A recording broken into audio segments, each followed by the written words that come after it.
وجاءت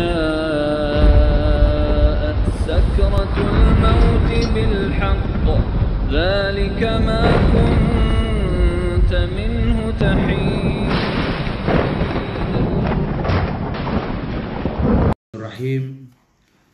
Assalamualaikum warahmatullahi wabarakatuh.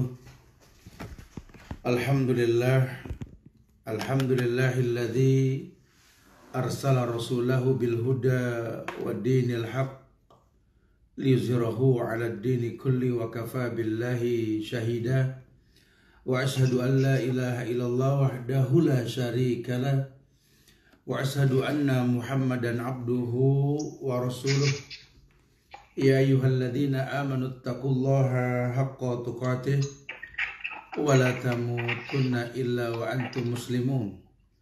Ya ayyuhan nasu taqu rabbakum alladzi khalaqakum min nafsin wahidah wa khalaqa minha zawjaha wa bassa minkum rijalan katsiran wa nisaa wattaqullaha alladzi tasaaluna bihi wal arham innallaha kana 'alaikum raqiba. Ya ayyuhalladzina amanu taqullaha wa qulu qawlan sadida yuslih lakum a'malakum wa yaghfir lakum dhunubakum wa may yuti'illaha wa rasulahu faqad faza fawzan 'azima. Amma ba'du fa inna ahsanul kalam kalamullah wa khairal huda huda Muhammadin sallallahu alaihi wasallam wa syarrul umuri muhdasatuha wa kullu muhdasatin bid'ah wa kullu bid'atin dhalalah wa kullu dhalalatin finnar. Ma'asyiral muslimat, ibu-ibu yang Allah muliakan dunia dan akhirat, alhamdulillah kita bersyukur pada Allah di pagi hari ini kita bisa live kembali berkumpul walaupun di udara dalam kajian Zoom ini.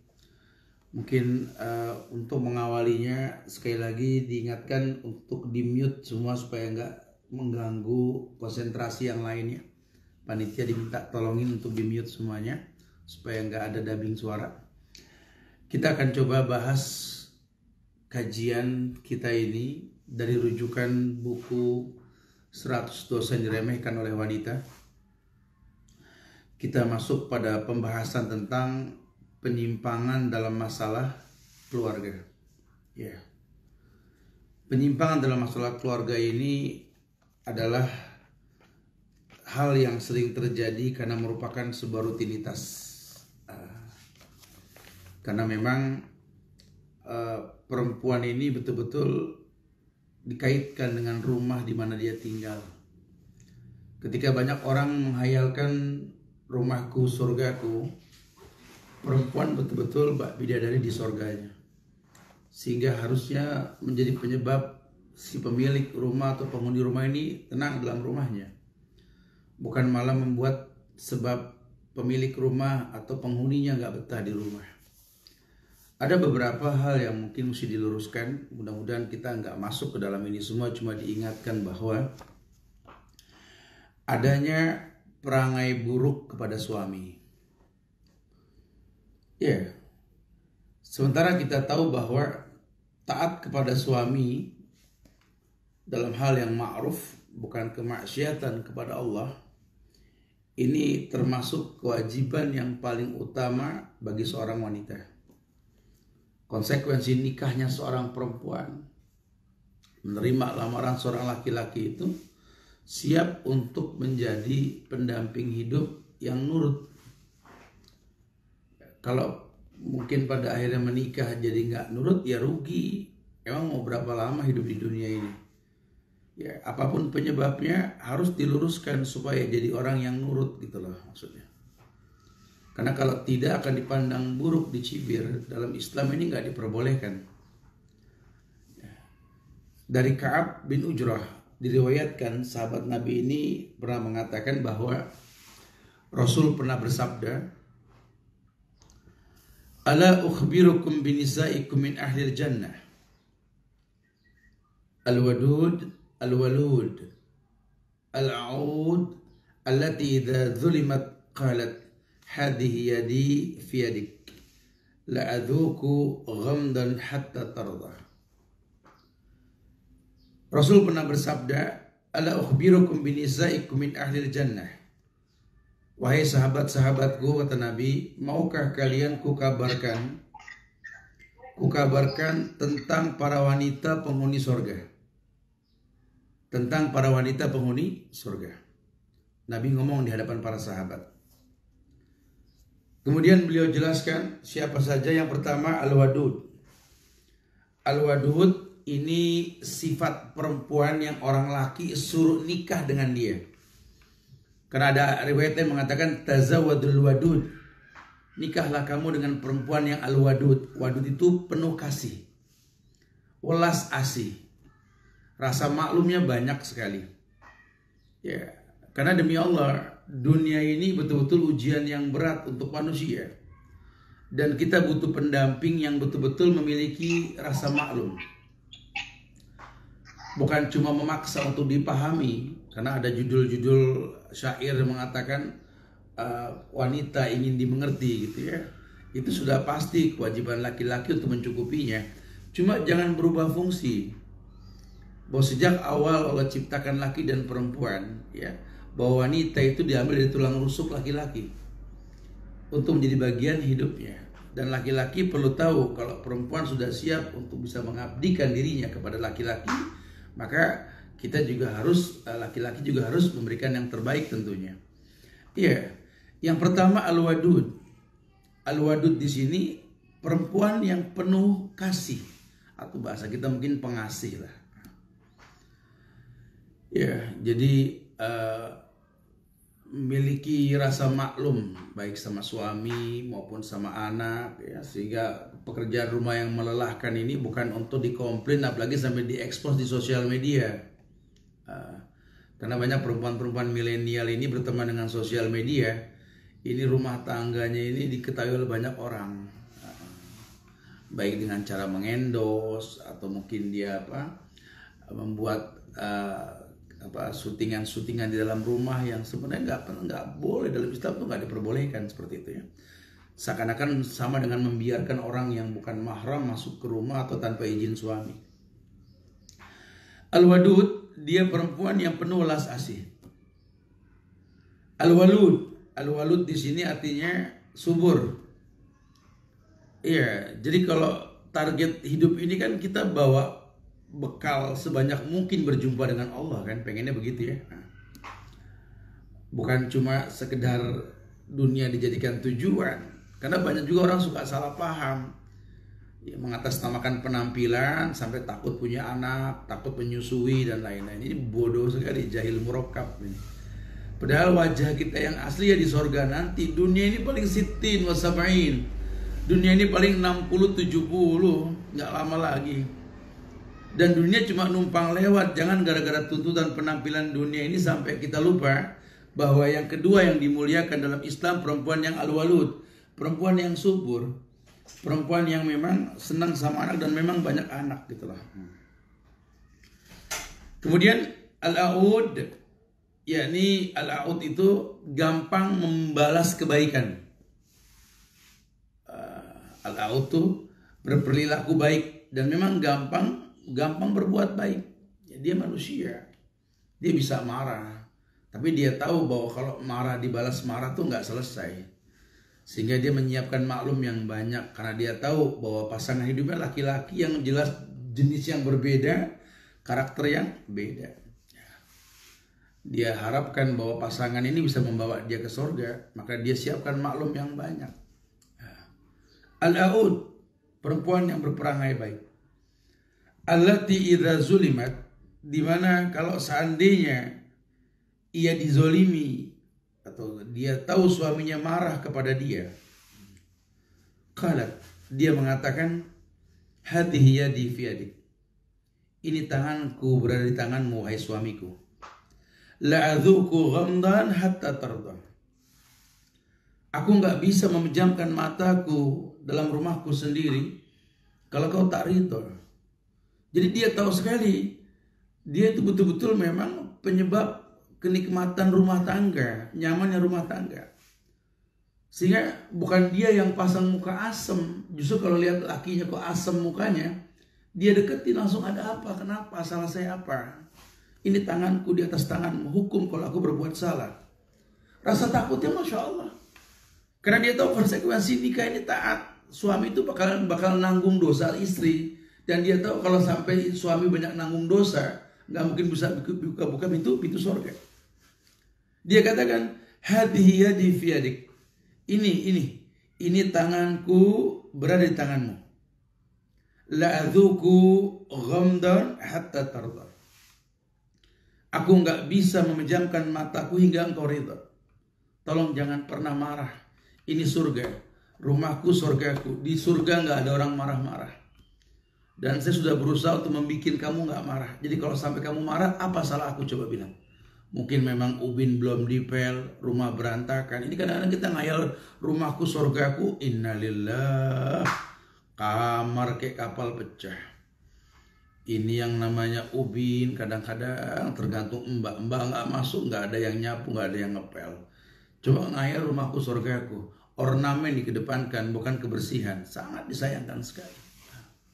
Padahal kalau bicara bangunan, bicara rumah bangunan yang paling Allah sukai itu masjid. Tolak ukurnya masjid. Kita kalau masuk masjid, insya Allah rata-rata masjid itu bersih. Harusnya rumah seperti masjid, nggak ada hiruk pikuk, tenang. Saya pernah sampaikan, makanya orang-orang dulu itu suka membuat pendopo di depan rumahnya. Tujuannya apa? Supaya orang menyelesaikan semua masalah di luar rumah, di pendoponya itu. Dilalah dia masuk ke dalam rumah, sudah selesai masalah. Dari Abdullah bin Abbas diriwayatkan bahwa Rasul pernah bersabda ketika menjelaskan tentang penghuni surga, maukah aku beritahukan kepada kalian tentang para lelaki penghuni surga? Seorang nabi berada di surga. Seorang siddiq, orang yang jujur terpercaya di surga. Syahid, orang yang mati syahid di surga. Seorang bayi berada di surga. Dan seorang yang mengunjungi saudaranya di daerah pelosok yang niatkan karena Allah semata, di surga. Sedangkan para wanita yang termasuk penghuni surga adalah wanita yang pengasih, subur, dan yang berperangai baik kepada suaminya. yakni jika suaminya marah, ia mendatanginya, meletakkan tangan di atas tangan suaminya, ingin tahu sebabnya apa gitu loh. Janganlah, jangan marahlah. Ya, karena saya sudah maksimal, apa kesalahan saya? Betul-betul dia jaga perasaan. Masya Allah ya. Mudah-mudahan banyak yang seperti ini sekarang ya. Rasa khawatir tingkat tinggi kalau si pemilik rumah dan orang yang di rumah tuh nggak nyaman. Masya Allah. Ya.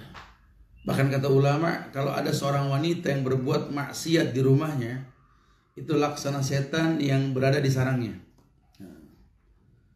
Umurnya akan kotor. Ini betul-betul orang yang melihat itu akan sesak. Kalau ulama tuh orang-orang soleh tuh melihat begitu sesak. Suka dibilangin sama orang lakinya, apa sih yang membuat kamu nyaman dengan seperti ini gitu loh. Bahkan diajarkan doanya Nabi Daud itu. Allahumma inna na'udzubika min zaujatin tusayyibuni qabla al-masyib. Ya Allah, aku berlindung kepadamu dari istri yang membuat aku beruban sebelum waktunya. Itu doanya Nabi Allah Daud alaihissalam itu. Masya Allah. Ya. Kenapa? Karena dia pengen mudah-mudah saja. Ini hidup jangan terlalu bertele-tele. Kita ini hidup nggak lama. Bagaimana kita berdua ini bisa beramal soleh yang banyak. Gitu. Nggak banyak perdebatan, nggak banyak keributan. Ya, kembalikan kepada niat awal kita berumah tangga mau ngapain. Kalau cuma buat senang-senang bukan di dunia, di akhirat nanti. Ya senang boleh di dunia, cuma bukan untuk berlebihan. Saling mengingatkan, watawasaw bil haq, watawasaw bisabr. Watawasaw bil haq, watawasaw bisabr. Saling mengingatkan dalam hal kebaikan. Masya Allah. Ya. Taib. Kemudian dari sahabat Abu Sa'id Al-Khudri diriwayatkan bahwa ia berkata, ada seorang laki-laki datang menemui Rasul bersama putrinya. Seraya berkata, ya Rasulullah, ini adalah anakku. Dia tidak mau menikah ya Rasul. Nabi pun bersabda kepada anak putri tersebut, taatilah bapakmu nak. Anak putri tersebut menjawab, demi zat yang telah mengutus engkau dengan membawa kebenaran, aku tidak mau menikah sehingga engkau memberitahukan kepadaku apa hak seorang suami atas istrinya. Perempuan zaman Rasul itu juga tegas-tegas banget. Aku tidak akan menikah ya Rasulullah sampai kau beritahukan kepadaku apa hak seorang suami atas istrinya. Mendengar pertanyaan yang seperti ini, Nabi bersabda, hak seorang suami atas istrinya adalah jika sang suami mempunyai bisul, lalu sang istri menjilatinya bisul tersebut, maka hal tersebut belum bisa dianggap dia telah menunaikan hak suaminya. Masya Allah. Bahkan dalam sebuah riwayat, kalaupun badannya penuh dengan koreng dan bernanah, kalau bicara berbakti sama suami dan dia orang baik, kau jilati semua nanah pada koreng tersebut, belum dibilang kau berbakti. Masya Allah. Sampai seukuran seperti itu. Jadi harus tahu, makanya nggak gampang bilang saya mau nikah. Tunggu dulu. Ada nazar, ada ta'aruf, ada khitbah. Jangan sampai nanti sudah menikah baru komplain. Duh, saya gimana mau menjadi wanita soleha, dat, istri yang baik, kalau suami saya dia, dat. Ya kan situ yang milih. Kan ayah saya yang nyuruh, tapi kan nggak dipaksa. Ada istikharah kan.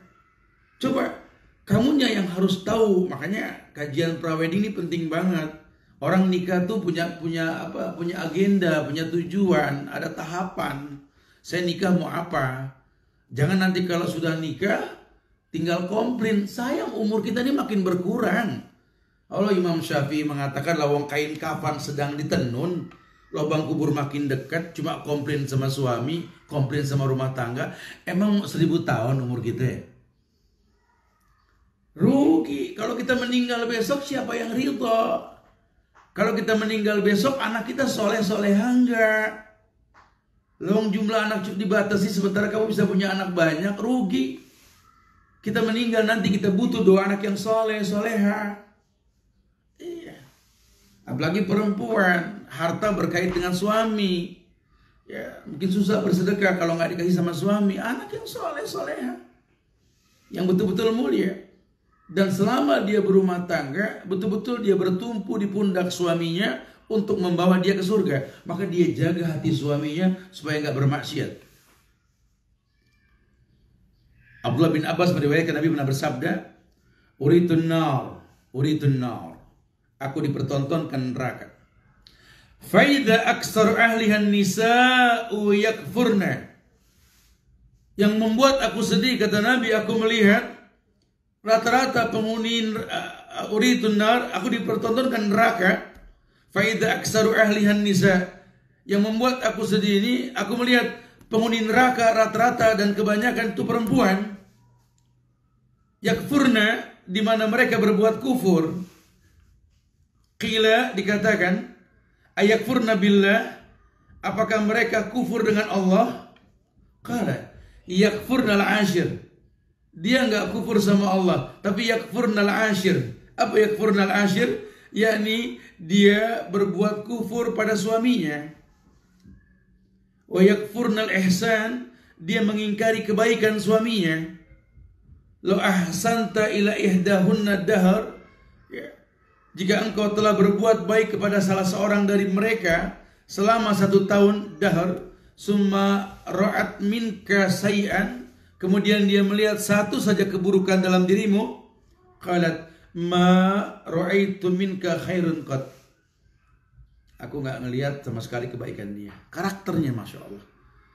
Ini suami setahun dia berbuat baik, tidak ada pujian. Sekali dia berbuat salah, ceraikan saya. Oh, itu kufur asyir.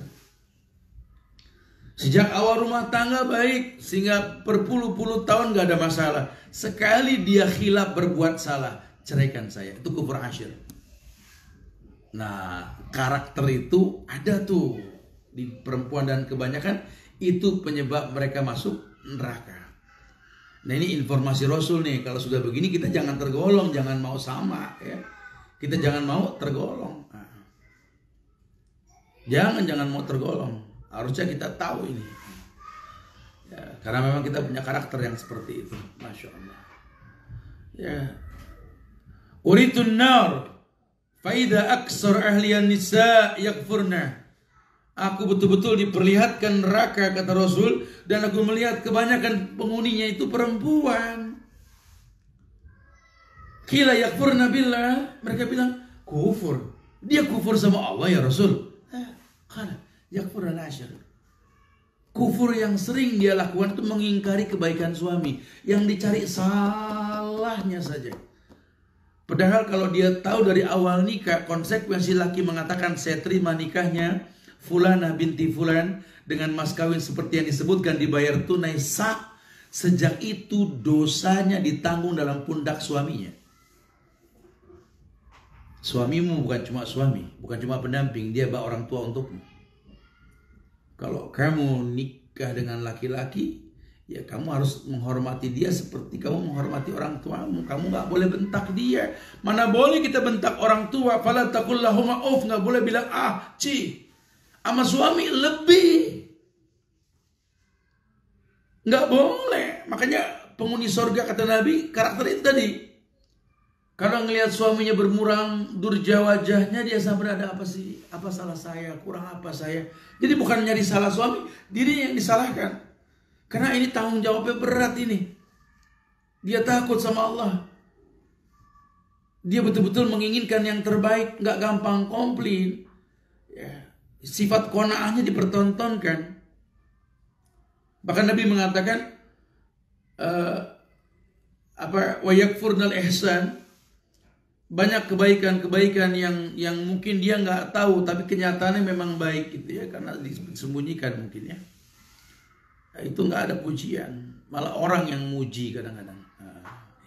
Suaminya berhasil naik pangkat, orang yang muji, dia nggak pernah muji. Suaminya dipandang orang baik, dia nggak jaga nama baik suaminya. Kadang-kadang malah tingkah lakunya merusak nama baik suaminya. Suaminya orang soleh, istrinya bergaul sama yang nggak jelas, ya, main sosial media. Dia lupa suaminya dipandang oleh banyak orang, sehingga orang-orang yang memandang suaminya ini ya memandang bahwa keluarganya baik-baik saja, tapi ternyata orang malah bingung. Ya, ini suami kesian banget kayak Nabi Lut dizolimin sama istri. Ini suami kesian banget kayak Nabi Nuh dizolimin sama istri. Ini suami kesian banget ya, dia kayak Nabi Ayub yang dizolimin sama istri. Akhirnya jadi obrolan. Ini nggak diperbolehkan, hati-hati ya, diingatkan seperti itu. Dari Asma putri Zaid al-Ansari diriwayatkan bahwa ia berkata, Nabi pernah berjalan melewatiku ketika aku berada di rumah tetangga teman akrabku. Lantas beliau mengucapkan salam kepada kami dan bersabda, jauhilah oleh kalian mengkufuri orang-orang yang telah diberi nikmat. Aku bertanya, ya Rasulullah, apa yang disebut dengan mengkufuri orang-orang yang telah diberi nikmat? Beliau mengatakan, mungkin di antara kalian ada yang hidup melajang dalam rentan waktu yang lama bersama kedua orang tuanya. Kemudian Allah memberi rezeki berupa seorang suami. Seperti itu Allah juga memberikan rezeki berupa seorang anak. Namun ketika ia marah, ia mengkufuri suaminya dengan mengatakan, aku nggak pernah melihat ada kebaikan sedikit pun dalam dirimu. Jadi emosi yang dikedepankan, dia lupa berapa lama dia berbuat baik. Berapa lama dia berbuat baik. Lupa cuma satu kesalahan. Ini karakter perempuan penghuni neraka, kata Rasul. Yang menutup semua kebaikan yang pernah ada karena melihat satu keburukan di hadapan matanya. Dia kecewa. Ustadz bayangin Ustadz dibikin pusing suruh bayangin masalah dia. 10 tahun saya menikah Ustadz. Terus kata si Ustadz, aman gak ada masalah Ustadz. Ya Allah Ustadz, saya dikecewain Ustadz. Saya baru tahu ternyata dia tetap saja berbuat salah. Ya Bu, kalau gak berbuat salah ibu salah nikah. Itu bukan manusia yang ibu nikah, itu siapa? Malaikat. Dia pasti berbuat salah. Tapi jadilah penyebab dia bertobat. Karena dalam agama ini kan wa'at bisai'atal hasanat tamhuha wa khaliqin nas bihulqin hasani. Barengi kebaikan dengan keburukan dengan kebaikan. Kalau memang dia berbuat salah, ingetin, hunna libasun lakum, kau kan pakaian untuk dia. Jangan menjadi kompor penyebab banyaknya api membakar sesuatu, jangan. Iya. Ya coba aja antum bayangin bangun subuhnya susah. Ya kenapa? Cari sebabnya, jangan diomongin, jangan digibahin. Dia tidurnya terlambat. Kenapa tidur terlambat? Tanya. Dia itu overtime kerjanya, lembur. Tanya kenapa lembur. Ternyata tuntutan di luar batas kemampuan. Gajinya nggak cukup. Masa dia lembur?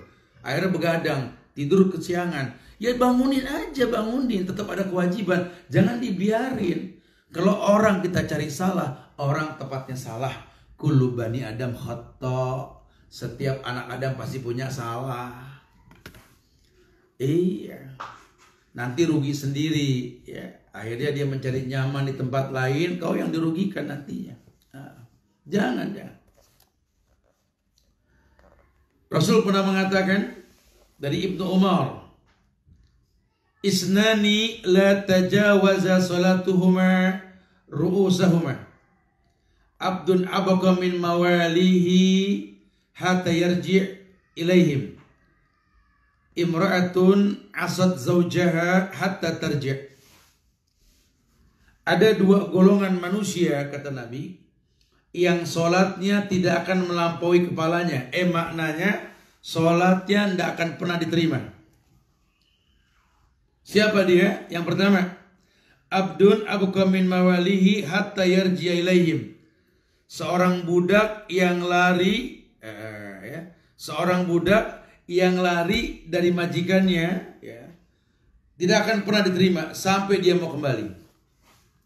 Yang kedua, imra'atun asad zawjaha hatta tarji'. Yakni seorang wanita yang bermaksiat kepada suaminya sehingga dia tinggalkan maksiatnya. Jadi kalau masih ada suami bermaksiat, ngambek, kabur, atau mungkin menggibah suaminya, selama dia belum bertobat, sholatnya nggak diterima, kata Rasul. Masya Allah. Ya. Jadi betul-betul kita harus berilmu nih, ya, dalam hal ini. Ya, ini perlu disikapi dengan benar, karena sayang aja umur kita nggak lama, yang kita kumpulkan buat berjumpa sama Allah cuma dosa yang menyebabkan diazab kita di akhirat nanti. Ayolah, laki-laki juga posisikan diri sebagai pemimpin yang baik, ya. Karena kadang-kadang orang berbuat dosa itu kan ada sebabnya. Nah, ada saatnya kita bercanda, ya. Ada saatnya kita serius. Supaya kita tahu bahwa rumah tangga ini kan penyebab wasilah Allah turunkan generasi Rabbani. Yang Nabi mengatakan, fa inni mukassirum bikumul umam yaumal qiyamah. Aku akan berbangga dengan banyaknya umat pada hari kiamat. Ya, jadi kalau kira-kira nggak sanggup, ya ngomong. Hulu, ngapain bertele-tele berbuat maksiat? Sayang aja. Dulu zaman Rasul orang nikah cerai itu biasa. Zaman sekarang nikah biasa, cerai tabu, aneh. Ya, pertahankan rumah tangga walaupun di dalamnya maksiat, salah. Ya, sekarang kalau perempuan merasa bahwa suaminya nggak menjadi penyebab kebaikan dalam dirinya, kritisi. Hulu diperbolehkan, ya sudah, ngapain dipegangin? Begitu pula sebaliknya. Bahkan Nabi mengatakan terhalang rezeki seorang laki-laki yang tak berani menceraikan istrinya yang bermaksiat. Sayang banget hidup sebentar kok disia-siain untuk menegakkan syariat. Ya, cuma gara-gara uang bulanan, kerjaan, ya, usaha, sampai lupa surga yang paling gampang tuh suami buat perempuan. Aimam ra'atin matat wa zawjuha radin fakanat min ashabil jannah. Paling gampang. Perempuan mana saja yang wafat, kata Rasul, ketika dia wafat, suaminya di samping mayitnya mengatakan ridho dengannya, surga.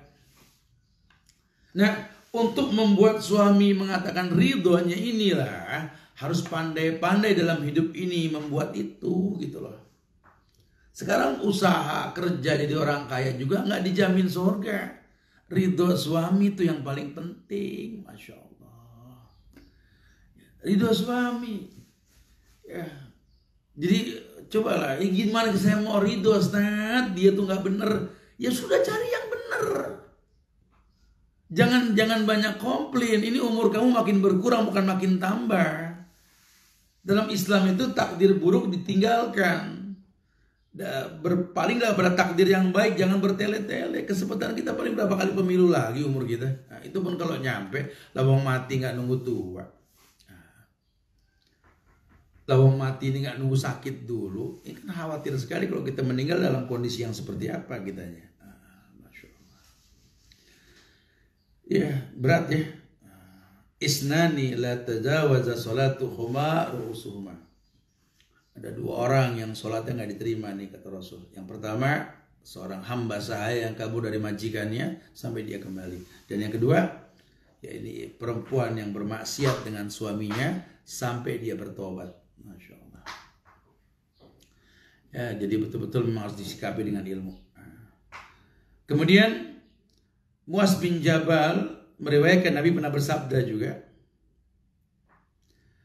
la tu'dhi imra'atun zawjaha fid dunya ila qalat zawjatuhu min al-huril 'ain la tu'dhihi qatalakillah fa inma huwa 'indak dakhilun yusiku ayyufariqaki ilaina.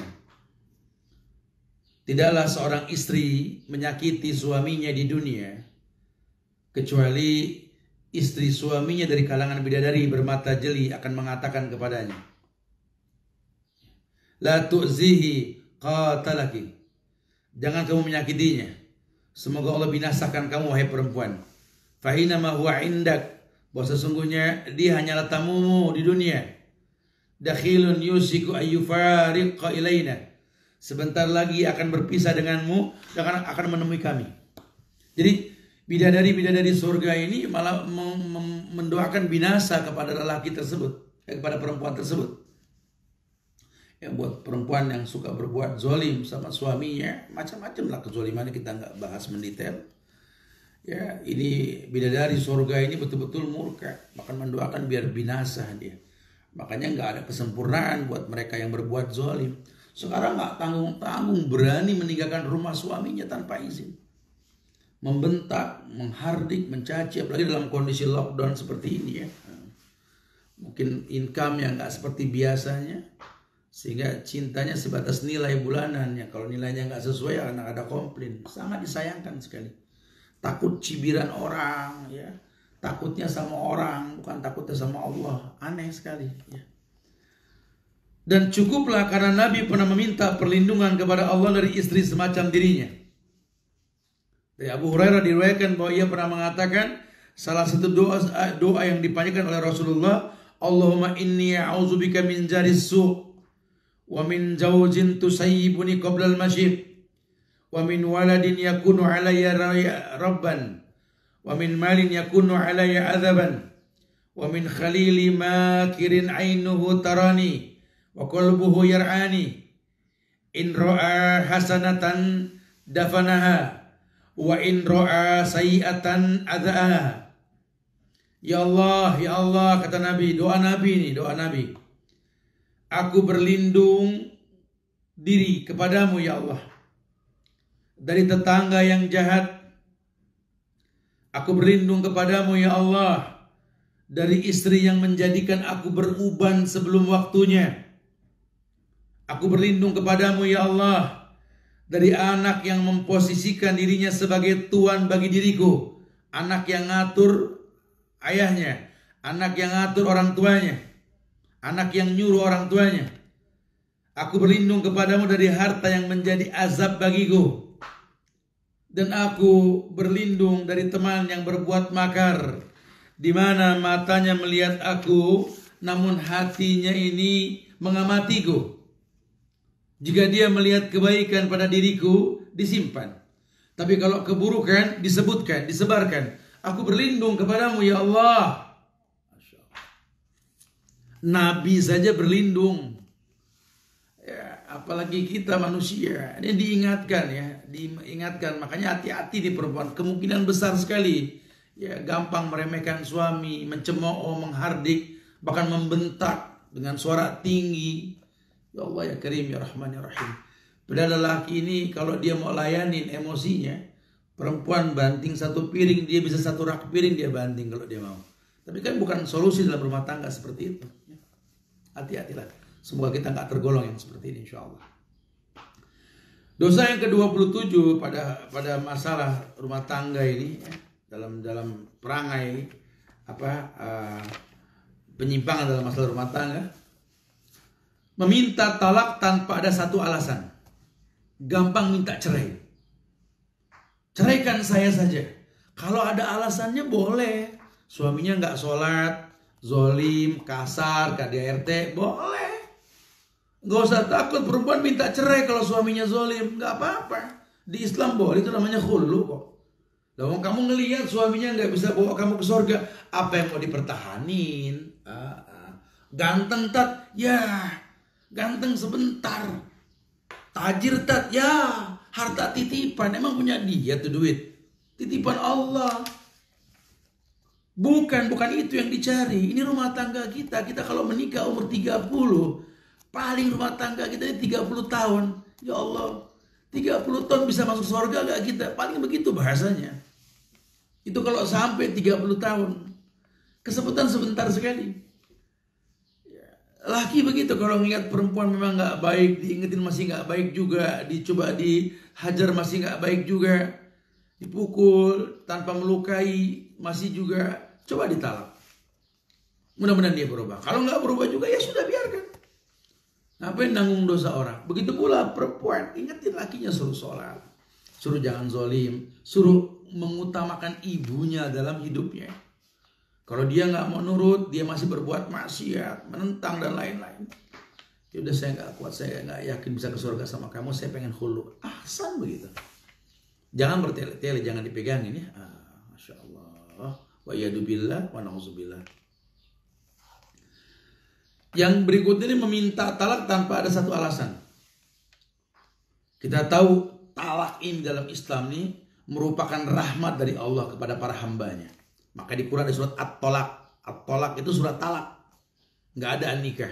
Jadi perempuan nggak usah takut bercerai, laki-laki juga nggak usah. Kalau nggak baik, ceraikan sudah. Digampangin saja, memang syariat kok. Tuh kata orang, kok kata orang. Takut kita sama Allah bukan sama orang. Tegakin syariat. Saya takut istri saya ngomel. Allah marah, kamu nggak takut istri kamu ngomel, kamu ta'ala. Allah Jalla wa'ala betul-betul mengenal kemuliaan. Suruh tegakkan syariat. Tegakkan syariat. Ini rahmat. Takutlah sama Allah. Tegakkan syariat. Saya takut sama suami. Karena apa takutnya? Dia galak, suka mukul. Ya, takut yang salah. Kan takut karena Allah. Takutlah dia tanggung jawab di hadapan Allah. Kalau saya berbuat maksiat masih diperbolehkan. Ketika sudah tidak ada lagi harapan hidup berdamping antara sepasang suami istri dan keduanya amat sulit mengarungi bahtera rumah tangga, ya solusinya talak, cerai. Kalau nggak ada cerai ya bahaya lagi nantinya. Surat An-Nisa ayat 130 Allah berfirman, wa iyatafarraqa yughnillahu kullan min sa'atihi wa kana Allahu wasi'an hakiman. Jika keduanya bercerai, maka Allah akan memberi kecukupan kepada orang masing-masing dari perceraian tersebut, dan dari limpahan karunia Allah. Dan adalah Allah maha luas karunia-Nya, lagi maha bijaksana. Jadi Allah jamin. Jangan perempuan gak usah takut. Kalau saya cerai sama dia, siapa yang mau ngasih nafkah? Ada Allah. Laki-laki juga begitu. Terus siapa lagi yang mau sama saya? Banyak lah, 1 banding 50. Dipusingin amat sama satu-satu orang. Ya. Allah mengatakan wa iyatafarraqa yughnillahu. Kalau seandainya kalian bercerai, Allah akan cukupi kalian. Kulan min sa'atihi, kepada masing-masing kalian. Wa kana Allahu wasi'an hakiman. Allah maha luas karunia-Nya, Allah maha bijaksana. Enggak usah takut. Kalau suami saya meninggal nanti yang makan, kasih makan saya siapa? Dari dulu yang ngasih makan Allah, bukan dia. Jangan jadi orang yang takut dengan kehidupan. Allah jamin kemuliaan. Kenapa kita nggak bisa berhusnuzon kepada Allah? Ini butuh iman. Ini butuh iman. Makanya ukurannya Allah deh, udah ukurannya Allah, bukan manusia. Ibu berpenampilan, ukurannya Allah, Bu. Apapun tingkah laku, ukurannya Allah. Ayuhibbal mar'u la yuhibbuhu illa lillah. Belajar benci dan cinta karena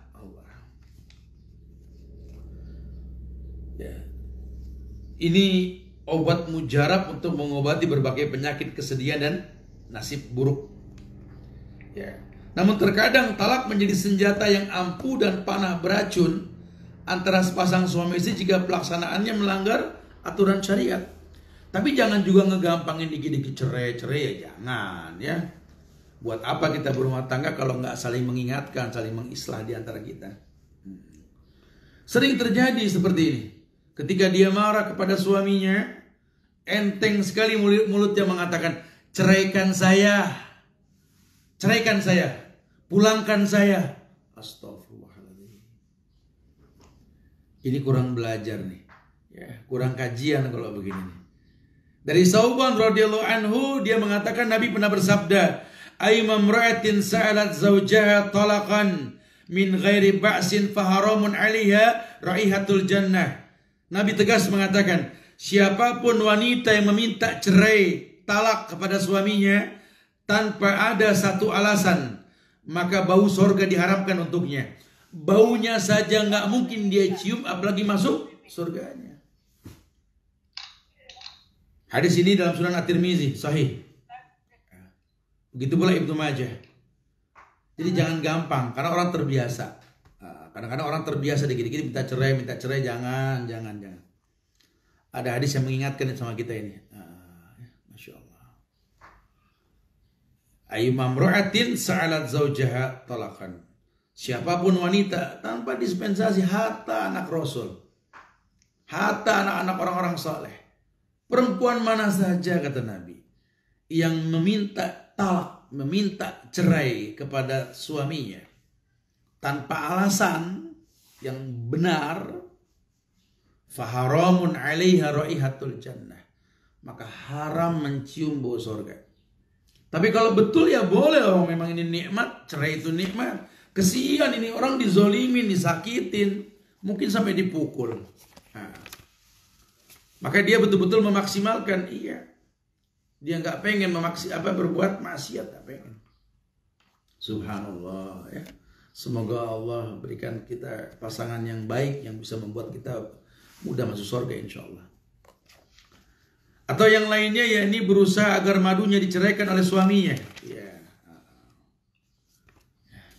Berusaha agar madunya diceraikan. Ini memang agak susah kita bahas kalau udah bicara poligami ini di negeri plus 62 agak susah ini. Ya. Karena kita tercetak di generasi yang memang betul-betul nggak menerima syariat ini, walaupun Allah yang memerintahkan. Begitu pula banyak laki-laki juga menggampangkan masalah ini. Ya, sehingga dia lupa kalau mau menikah lagi harus dengan yang lebih baik atau sama dengan istri yang ada. Tapi kebanyakan laki-laki ini kalau menikah lagi dengan perempuan yang lebih buruk, atau alasan dia berpoligami, kecewa dengan yang pertama, ini sangat disayangkan sekali. Sangat disayangkan sekali, harusnya nggak seperti itu. Ya. Tapi yang terjadi begitu. Wa yadubillah wa na'udzubillah. Jangan, ini masalah yang memang Allah syariatkan. Allah kok yang perintahkan. Kalau kita nggak sanggup, kita memohon ampun sama Allah. Jangan mencemooh syariat. Ya, jangan kayak partai-partai dadakan yang sengaja syariat pengen dikritik. Seakan-akan Tuhan nggak betul mensyariatkan ini, jangan. Karena kalau nggak terjadi poligami ya kacau dunia. Lawang 1:50. Tapi bukan berarti harus kalau kita nggak sanggup, jangan. Ya. Ini banyak yang seperti ini, banyak sekali. Mau menikah alasannya kecewa dengan yang pertama, padahal bohong, itu haram. Ya, kayak gitu haram, nggak diperbolehkan. Ya, atau mungkin sebaliknya, memang dia menikah dengan yang baik, agamanya bagus, si istri nggak nerima, padahal nggak ada perubahan dalam rumah tangganya, tetap berjalan seperti biasa. Dia cuma menegakkan syariat dalam rangka memiliki keturunan yang banyak. Kenapa? Karena dia butuh doa anak-anak yang soleh. Atau anak tiri juga mahram buat ibu tirinya kan. Kalau dia berilmu ya nggak ada masalah. Alhamdulillah sudah mulai banyak yang paham tentang masalah ini sekarang ya. Tapi banyak juga yang memang nggak mengerti ini. Nah, kebetulan ada hadis yang menjelaskan ini.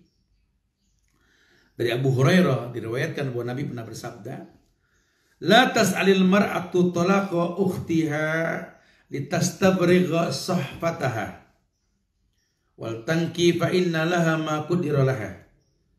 Jangan seorang istri meminta kepada suaminya agar ceraikan madunya sehingga ia bisa menikmati sendiri piringnya.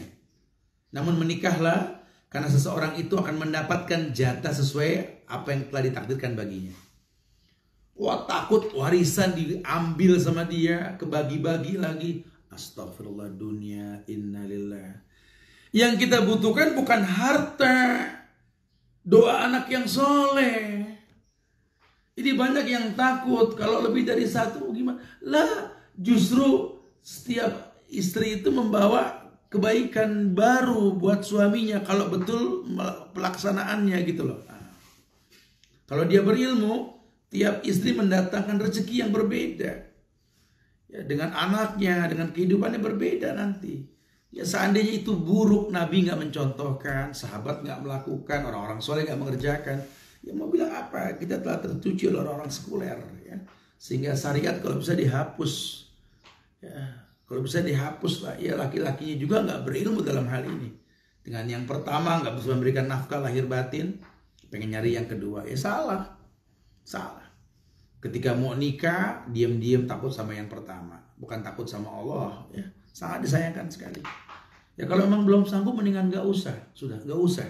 Yang ada dirawat, dibagusin, masuk surga bersama dia. Ahsan seperti itu. Ya.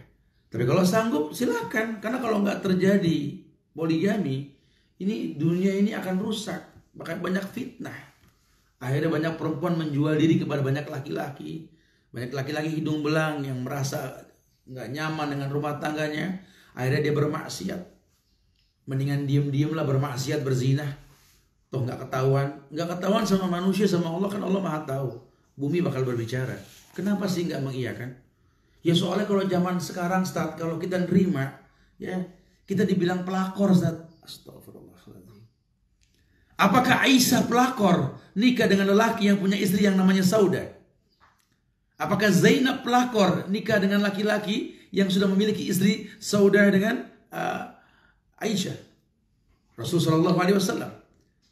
Apakah Naila pelakor menikah dengan Utsman bin Affan yang memiliki istri yang banyak? Sangat disayangkan sekali. Sekarang seperti itu. Seperti fitnah lelaki dengan perempuan yang beda usia. Ini dibilangnya pedofil ini katanya. Sekarang ini banyak sekali syariat yang dicemooh. Padahal fattakullah mastata'tum, bertakwa semampunya. Kalau nggak sanggup jangan dipaksakan, tapi jangan mencemooh syariat gitu loh. Maksimalkan, karena memang syariatnya seperti itu. Allah nggak mungkin menjerumuskan hambanya dengan syariat. Ya. Intinya sudahlah ya. Kalau memang suaminya bisa berbuat adil dan nggak merubah hubungan dengan dia, tetap nafkah lahir batinnya, ya udah jangan dipaksa untuk menceraikan yang lainnya karena takut gak kebagian jatah. Jangan ya, takutlah kepada Allah karena jelas memang seperti itu. Dan ini masuk kategori penzoliman. Atau sengaja ngajak anak-anak berkoalisi supaya benci sama papanya, atau benci dengan anak-anak tirinya, atau mungkin benci dengan saudara tirinya. Jangan ya, akhirnya sering terjadi perpecahan rumah tangga karena terjadinya poligami ini. Nah, yang ke-29, enggan ketika diajak berhubungan intim dengan suami. Sementara kita tahu orang menikah itu kan yuridul afaf. Salah satunya punya solusi sehingga dia nggak berzina. Nah, di antara hak suami terhadap istrinya yang paling besar adalah sang suami dapat menjaga kehormatannya dengan menikmati yang halal. Ya, makanya laki-laki harus sehat buat istrinya, harus maksimal memberikan nafkah lahir batin. Jangan cuma nafkah lahir doang, harta banyak batinnya merana, jangan. Harus sehat, cukupi, maksimalkan sampai dia nggak terzolimi. Ketika dia butuh juga suaminya tak bisa memberikan kebutuhan dia. Jangan ego, jangan cuma dia yang minta dilayani. Walaupun dalam kacamata agama laki-laki ini berhak menuntut haknya ketika dia sudah menikah. Dari Talak bin Ali diriwayatkan bahwa ia pernah mengatakan, Nabi pernah bersabda, Idza ar-rajulu da'a zaujatahu lihajatihi falta'tihi wa in kanat 'ala tanur. Jika seorang laki-laki mengajak istrinya untuk memenuhi hajatnya berhubungan intim, hendaknya sang istri segera mendatanginya meskipun dia sedang berada di depan tungku api atau dapur. Nggak ada istilah kata tanggung. Kalau nggak dia bermaksiat mau tanggung dosa, dia cari yang lain nanti. Ya. Sampai selevel itu iya. Insya Allah sih nggak begitu. Cuman kalaupun sampai begitu pun harus dipatuhi. Kenapa? Karena rumah tangga itu nggak boleh terjadi perzinahan di luar. Sehingga ancamannya berat. Lelaki boleh dibunuh. Orang yang boleh dibunuh dalam Islam itu salah satunya apa? As-sayyibu zani. Orang yang sudah menikah berzina. Keras. Karena hilang fungsi rumah tangga, hilang. Rumah tangganya gak berfungsi sama sekali. Kenapa? Dia masih berzina di luar. Kenapa? Karena gak merasa cukup dengan yang di rumah. Bukan mungkin gak bisa berbuat intim dengan istri, bisa. Cuma dia gak nyaman. Istrinya galak, sering bentak dia, kasar. Akhirnya cari solusi di luar. Mungkin banyak yang seperti banyak sekali. Wa'iyadzubillah wa na'udzubillah. Ya. Kalau ada masalah pecahkan lawang rumah tangga. Suami gak puas, tanya istrinya. Istri gak puas, bilang sama suaminya. Jangan disimpan dalam hati. Ini api dalam sekam. Akhirnya ketika sudah gak kuat, kebakar semua. Nanti omongin. Pasti ada api. Gak mungkin ada asap kalau gak ada api. Ya, makanya kalau udah ngomong masalah rumah tangga, jangan sepihak yang adu sama ustadz. Dua-duanya duduk ngobrol bareng. Karena suami berbuat salah, istri juga berbuat salah. Coba dirembukan seperti apa. Ini yang paling baik seperti itu ya. Kemudian haram baginya menolak ajakan sang suami. Karena ini merupakan haknya yang paling khusus dan paling ditekankan. Dari Abu Hurairah diriwayatkan pernah bersabda, "Idza da'a ar-rajulu imra'atahu ila firasyih fa'abat an taji'a la'anat hal malaikatu hatta tusbih." Bahkan ada riwayat lain mengatakan kalau malam dipanggil dia nggak mau melayani suaminya, sampai pagi malaikat melaknat dia. Allahu Akbar. Allahu Akbar. Wa'iyadzubillah wa na'udzubillah. Ya, dosa yang ke-30 ini malah kacau lagi nih. Ada. Mudah-mudahan kita nggak tergolong. Ya, mungkin karena kurang agama. Mempersilahkan suami menyetubuhi dari tempat yang bukan tempatnya. Kayak homo dari dubur. Dari Abdullah bin Abbas ada riwayat Nabi pernah bersabda, la yanzurullah ila rajulin atta rajulan aw imra'atin fid dubur. Allah melaknat, Allah enggak bakal lihat laki-laki yang seperti ini mendatangi pasangan bukan pada tempatnya. La yanzurullah ila rajulin jama'a imra'atahu fid duburiha. Allah murka, Allah melaknat, Allah enggak bakal lihat laki-laki yang memaksa istrinya untuk melayani dari tempat yang bukan tempat, dari dubur. Haram hukumnya. Ada yang tanya, gimana Ustaz, suami saya ini berbuat zolim, selalu mendatangi saya dari dubur. Wajib minta cerai. Wajib. Masya Allah. Wa'iyadzubillah wa na'udzubillah. Semoga Allah jaga rumah tangga kita insya Allah. Karena macam-macam, laki perempuan ini macam-macam. Kalau kita kurang iman, waduh. Mal'unun man atam ra'atahu fid duburiha. Terlaknat orang yang mendatangi pasangan dari duburnya. Ityanun nisa fi adbarihina haram. Karena mendatangi istri dari belakang, dari duburnya haram hukumnya. Oh iya dubillah, entah apa yang dia hayalkan, entah apa yang dia tonton. Wa na'udzubillah. Masya Allah. Istahyu fa inna Allah yastahyi minal haq la ta'tun nisa fi adbarihin. Malulah kalian wahai laki-laki, malu kalian. Allah tidak malu dari kebaikan. Jangan kalian mendatangi istri di dubur mereka, jangan. Malu kalian laki-laki. Tujuan kita bersetubuh dengan pasangan kita, selain memang melampiaskan syahwat, kita berharap punya anak-anak yang soleh. Maka dikatakan al-walud, cari perempuan yang banyak anak, yang gampang punya anak. Fa inni mukassirun bikumul umam yaumal qiyamah. Aku pengen berbangga dengan banyaknya umat pada hari kiamat. Dan bahasan kita yang terakhir silakan ditanyakan setelah ini. Membolehkan suami menyetubuhi ketika haid. Ya, karena syahwatnya sudah melonjak-lonjak, nggak kuat. Melanggar ayat Al-Baqarah ayat 222. Wa yas'alunaka 'anil mahid. Qul huwa adzan fa'tazilun nisa fil mahid. Muhammad, mereka bertanya kepadamu tentang haid, katakan itu kotoran. Oleh sebab itu kamu harus menjauhkan diri dari wanita ketika haid. Allah sudah haramkan. Cuma mau bilang apa? Suami saya galak, Ustaz. Lagi haid pun harus melayani dia. Wallahi haram, perempuan gak boleh. Ya. Ini hak untuk bisa ditegakkan. Kata Abi Hurairah, Nabi benar bersabda, "Man ata kahinan fasaddaqahu bima yaqul aw ata imra'atan haidan aw ata imra'atan fi duburiha faqad bara mimma unzila ala Muhammad." Disamakan levelnya ini.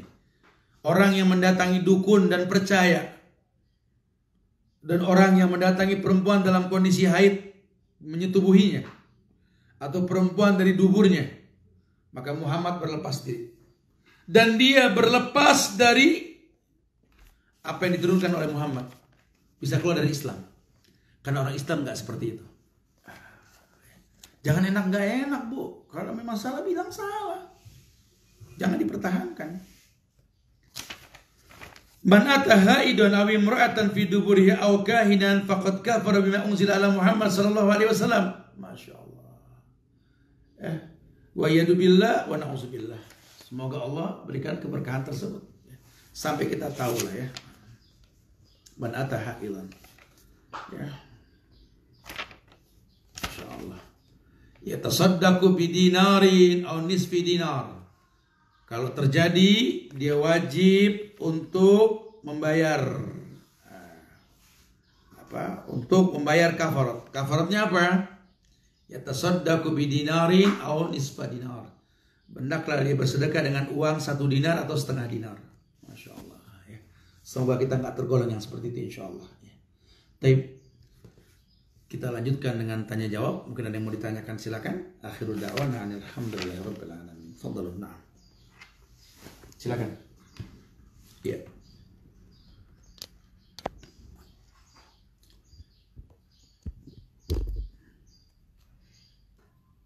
Ya, silakan.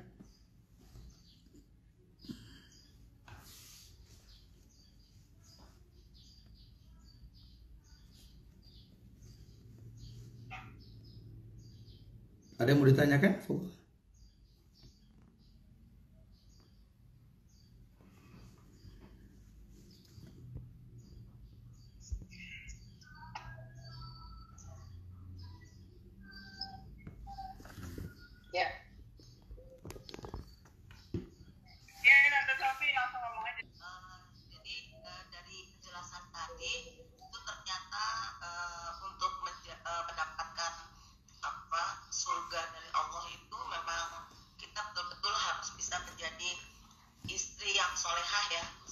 Insya Allah. Benar-benar surganya perempuan itu ada pada suami ya. Iya. Jadi, nah ini bagaimana kalau seandainya gitu ya, suaminya udah keburu meninggal, terus kita baru tahu gitu Ustaz. Kira-kira masih ada nggak kesempatan dari istri itu untuk mendapatkan peluang dia untuk masuk surga? Kira-kira. Iya. Tabarakallah. Iya. Dosa yang kita lakukan ketika kita belum berilmu, terangkat catatannya sampai kita berilmu. Ya. Kalau memang sudah terlanjur dan kita sudah berpisah dengan kematian tentunya, maka yang paling baik adalah tetap menjadi istri yang baik walaupun dia sudah wafat, dengan mendidik anak-anaknya menjadi anak yang soleh. Ya. Sambil kita memohon ampun kepada Allah. Dan semoga Allah ampunkan kita, insya Allah ya. Wallahu a'lam. Nggak kelihatan mukanya. Terima kasih Ustaz. Jadi memang selama kita belum mengerti, iya. Terangkat catatan dosa dari orang yang belum tahu sampai dia tahu. Ya. Makasih Ustaz. Pasangin itu aja. Udah masuk saya. Udah enggak tanya. Ustaz? Iya.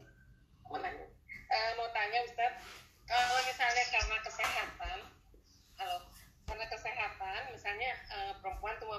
anak satu, terus udah gitu ada masalah dia nggak bisa lagi punya anak, tapi dia nggak rela suaminya untuk kawin lagi untuk dapat anak. Apakah boleh istrinya untuk tidak meridoi lah, maksudnya nggak mau kalau sampai suaminya itu menikah lagi? Misalnya istrinya itu memberi solusi, misalnya dia piara anak atau adopsi anak, Ustaz, gimana tuh Ustaz sebaiknya? Haram hukumnya, anak angkat bukan anak asli. Ya, harusnya dia berilmu. Si istri harus belajar tahu bahwa jangan sampai membatasi kebaikan, karena anak itu kan kebaikan. Apalagi dia juga harus tahu bahwa anak tiri itu kan doanya mustajab buat dia juga di lubang kubur nanti. Ya, makanya kalau sampai dia melarang suaminya untuk menikah lagi, ya nggak diperbolehkan dalam Islam. Anak angkat itu bukan anak, ya nasab kita nggak ke dia. Makanya nasihati diri kita sendiri untuk mau menerima syariat jika memang suaminya mampu, ya suaminya mampu untuk memiliki anak yang banyak dari yang lain. Wallahu a'lam bishawab. Nah. Oh, jadi nggak boleh emang ini ya Ustaz, tidak boleh menghalangi, misalnya Nggak boleh, karena yang memerintahkan Allah, ya. Kalau kita nggak sanggup ya istighfar, mohon ampun sama Allah. Itu syariat yang disyariatkan, ya. Wallahu a'lam bishawab. Nah.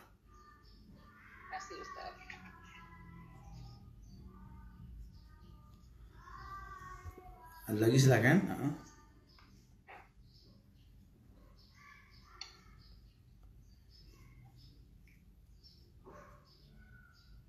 Ustadz, tadi katanya kalau istri meminta cerai tanpa alasan syar'i, tidak bisa mencium bau surga. Sekalipun suami tidak menceraikan dia, apakah tetap berlaku? Iya. Jadi kalau dia sering mengucap seperti itu, ya dia akan terhalang dengan surga. Suaminya nggak bisa bawa dia karena kemaksiatan dia. Makanya jaga lisan kita supaya nggak gampang meminta cerai tanpa alasan, ya. Intinya sih yang kita pelajari sekarang ini peringatan buat kita supaya kita nggak melakukan gitu, ya. Nah. Silakan lagi.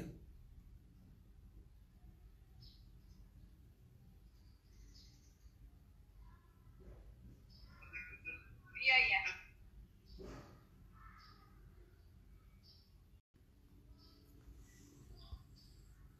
Silakan. Nah.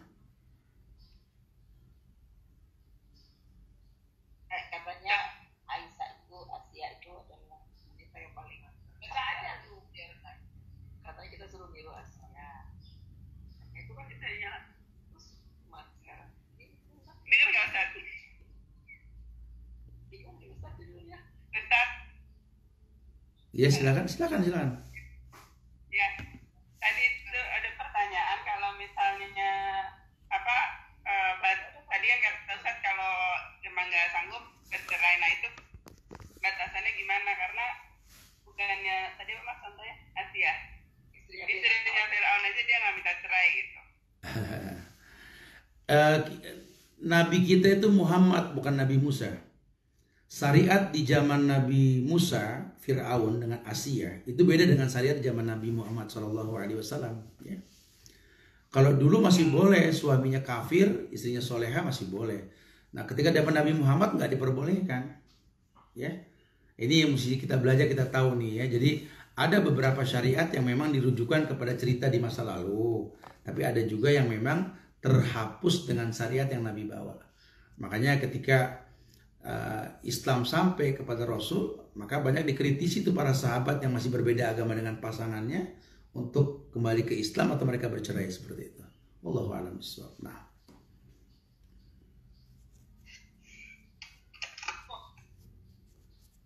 Ustaz, satu lagi mau tanya Ustaz. Iya, silakan.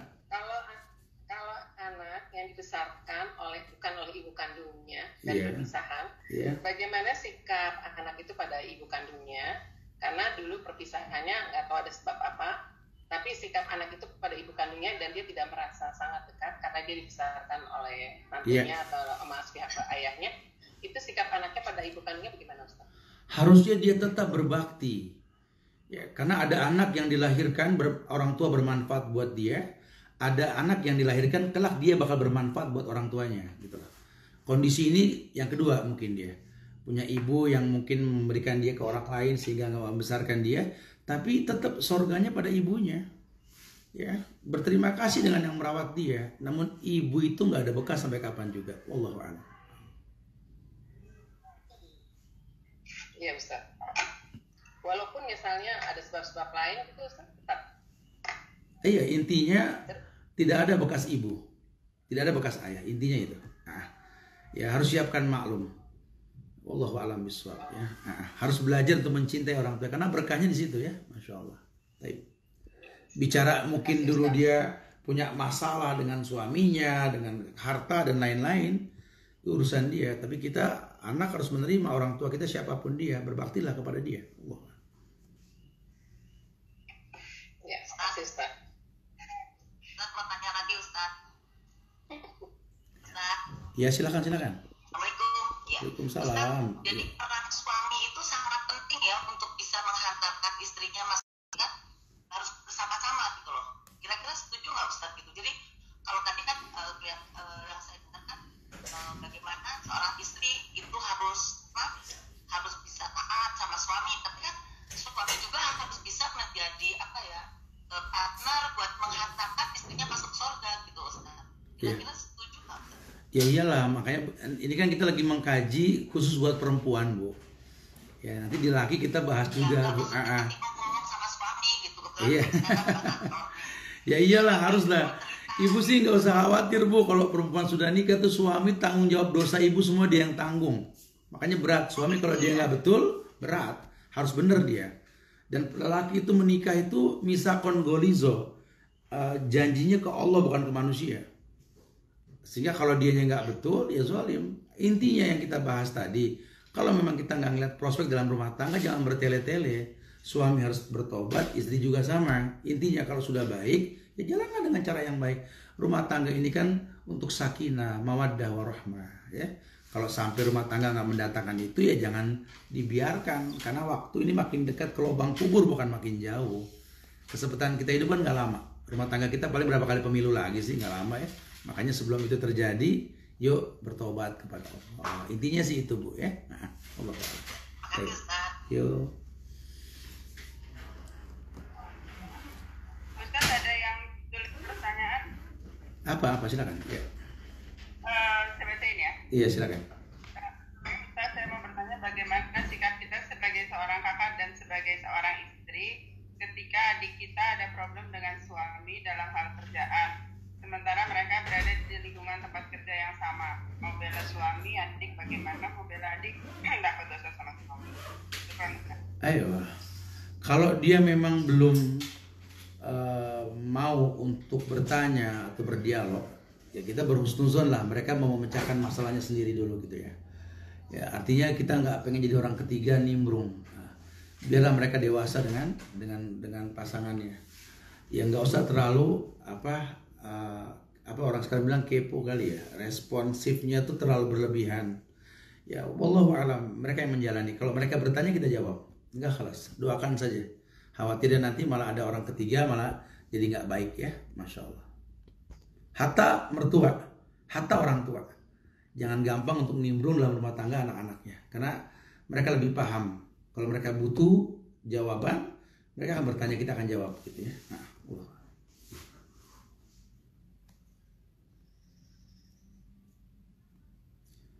Bagaimana hukum istri sebagai menantu yang mengetahui bahwa suaminya tidak akur sama orang tuanya?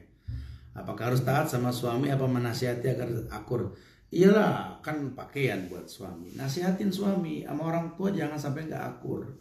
Karena berkahnya rumah tangga itu ridho orang tua kan. Nah.